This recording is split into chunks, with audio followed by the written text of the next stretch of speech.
हम आपको बताएंगे कि लिस्ट आखिर तैयार कैसे किया जाता है, इनवाइट करने के लिए या फिर किसी को प्लान देने के लिए लिस्ट बनाए कैसे जाते हैं, इसके बारे में आज हम बात करेंगे। सबसे आसान फॉर्मूला मैं आपको बताता हूँ। पहले लिखो फ्रेंड में देख लो F और जितने भी आपके फ्रेंड्स हैं, ठीक है, जितने भी फ्रेंड्स हैं उनके नाम आप लिस्ट में मेंशन कर दो। दूसरे नंबर पे आता है R यानी कि रिलेटिव्स, आपके जितने भी रिलेटिव्स हैं, जितने भी रिश्तेदार हैं, सबके नाम ठोक दो।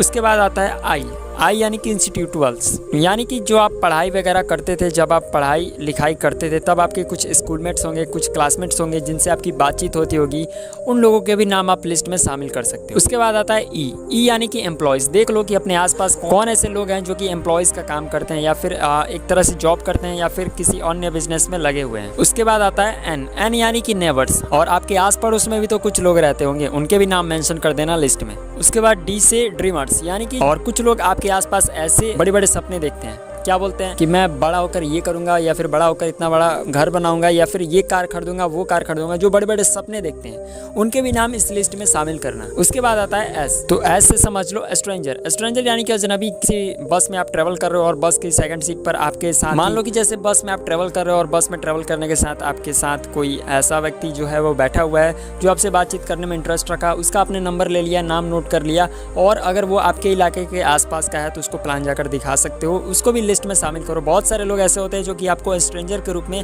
अजनबी के रूप में आपको मिलते हैं, तो उनको भी आप मेंशन अपने लिस्ट में ज़रूर करिएगा। अब मैंने तो आपको बता दिया कि कितने लोग हैं जो आप लिस्ट में मेंशन कर सकते हैं। छोटा सा नोटबुक आपको तैयार करना है, उस नोटबुक में आपको पता है सिंपल सा काम करना है, एक लिस्ट तैयार करनी है, बहुत अच्छी लिस्ट जो कि देखकर आपको भी अच्छा लगे कि हाँ मैंने एक लिस्ट तैयार करी है।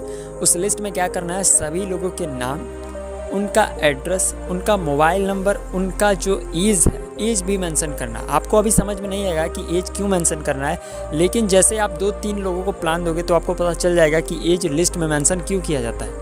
आपको खुद ब खुद पता चल जाएगा, मुझे बताने की ज़रूरत भी नहीं पड़ेगी। एज के अलावा आपको वहाँ पर उनके ऑक्यूपेशन को भी मेंशन करना होगा, किस कैटेगरी के काम करते हैं वो, स्टूडेंट हैं या फिर कोई बिजनेस करते हैं या फिर उनकी दुकान है या फिर कोई एम्प्लॉय हैं या फिर कुछ और अपना बिजनेस चलाते हैं या फिर कोई पुजारी हैं या फिर कुछ और, उनके प्रोफेशन ऑक्यूपेशन को देखकर आप उनको भी मेंशन करना, ताकि आपको प्लान देते वक्त आसानी हो उनसे बातचीत करने में। ये तो हुआ सिंपल लिस्ट, ये जो मैंने आपको बताया ये तो हुआ सिंपल लिस्ट, जो कि इनविटेशन के लिए या फिर शो द प्लान के लिए, प्लान दिखाने के लिए लोग लिस्ट बनाते हैं। लेकिन एक और प्रोफेशनल लिस्ट होता है जिसके बारे में हम आपको बताने वाले हैं। ये जो लिस्ट है वो बहुत ही बेहतरीन होता है, मैं आपको इसके बारे में बताता हूँ।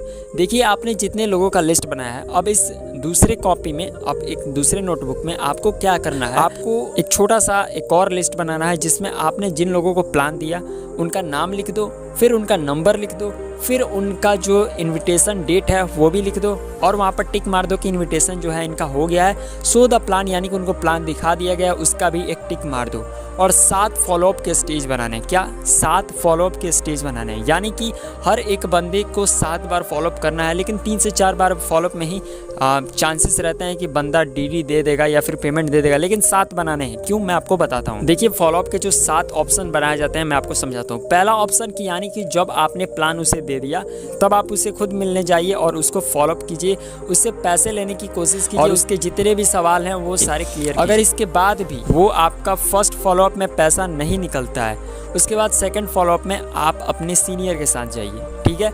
सीनियर के साथ जाने पर बात कुछ बनती है, सामने वाला बोलता है कि मैं आपसे समय लेना चाहता हूँ, या फिर 2 दिन या फिर 3 दिन में मैं आपको पैसे दे दूंगा, और वो आपसे समय मांगता है। और जब थर्ड टाइम आप उसका फॉलोअप करने जाते हो, जब वो पैसे नहीं देता है, तब आपकी ज़रूरत पड़ती है फिर से सीनियर की।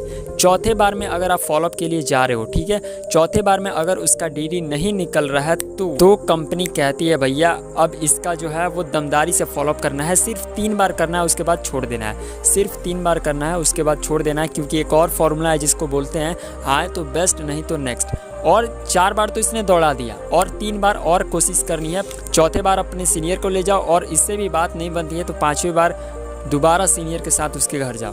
5वें बार भी और फॉलोअप में उसका डीडी नहीं निकलता है तो 6ठे बार जाना अनिवार्य है, एकदम आपको जाना है, 6ठे बार तक जाना है। और अगर आप 6ठे बार भी चले गए और आपका लास्ट स्टेज आता है फॉलोअप का 7वां स्टेज, और 7वां फॉलोअप का जो स्टेज है वहाँ तक तो कोई भी बंदा होगा तो डीडी दे ही देगा, पेमेंट दे ही देगा। लेकिन अगर वो ज़िद्दी है और नहीं चाहता है कि इस मार्केटिंग फील्ड में आए या फिर इसमें काम करना वो नहीं चाहता है, तो आप उसे छोड़ो, क्योंकि आपने जितनी मेहनत करनी थी उसके ऊपर आपने कर दी। अब उससे आगे बढ़ना, अब आपको उसी प्रोसेस को फिर से दूसरे बंदों पर दोहराना है। ऐसे करते करते आप 100 लोगों की अगर लिस्ट बनाए हो, तो जब तक आपके 100 लोगों की लिस्ट कंप्लीट नहीं हो जाते तब तक आप रुकना नहीं चाहिए, क्योंकि अगर आपने लिस्ट बनाई है, आपको यहाँ पर मन लग रहा है, आप यहाँ पर काम करने के लिए आए हैं। अगर आपको किसी भी प्रकार की दिक्कत होती है तो आप अपने अपलाइन को ज़रूर संपर्क करें और फॉलोअप में कम से कम 3 बार 4 बार अपने अपलाइन के साथ ज़रूर जाएं।